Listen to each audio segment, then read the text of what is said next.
6 წლის იყო ჩემი შვილი, როცა პირველად შევამჩნიეთ მარცხენა მხარეს გამომაყარი. მიმართეთ ექიმს. როცა სათანადო დანიშნულება და წამოვიდით სახლში. მეგონა რომ ამით ყველაფერი შეიცვლებოდა. ის გამოსვლით კორექციები, ყოველი ოპერაციის შემდეგ უკეთესობის მოლოდინით უფრო უარესი შედეგი ტყუოდა. გასულ წელს გაუკეთდა საბოლოო ოპერაცია. რამაც ნაწილი აპარატი ამოუღეს, ნაწილი ახლაც უდგას, უარესი სავალო შედეგი გამოიწვია. ყოველი დღე მისი კუთხის გრადუსი და კუნძოვანი წანა და ზარდი იზრდება. ჩაერთო უამრავი დაავადებები. 16 წლის ბავშვი არის იმ ზონაზე, რაზონისაც იყო 6 წლის განმავლობაში წაგაკეთდა პირველი ოპერაცია, ამ წუთში არის 30 კილო. აქვს განუვითარება, ვერ ვითარდება, ჩამორჩენილია წონაში და ზრდაში. 13 წელია 5 ოღონდ ვწდი მარტო.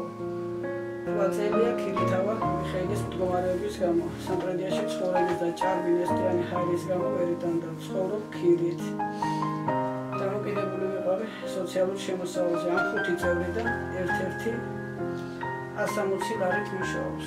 4 თვეა გაჩერებული გვაქვს სოციალური ვართ გულების მოლოდინში. სხვა შემოსავალი ჩემ ოჯახს არ გააჩნია. წევიყვანო, კიდე თუ იმეს არ ვნახია ჩემი შვილის გასაჭერი, მინდა რომ დამეხმაროთ, მინდა რომ გვერდში დამიდგეს ყველა და გადავარჩინო ჩემი შვილი. მადლობა მანახეთ, მადლობა რომ დამეხმარა და მიყვარსათ როცავთ ახალწელს. მიშიკოს დაახლოებით წელს და ნახევარია რაც ვიცნობ და პირველივე დღეს როგორც კი ნახე და საერთოდ კონტაქტი მქონდა ამ ადამიანებთან იმ დღიდან ვფიქრობ, რომ რაღაცნაირად იქნებ გამოუძებნოთ საშუალება მეგობრების დახმარებით, აკეთილი ადამიანის დახმარებით, რომ ამ ბავშვს რაღაც უშველოთ.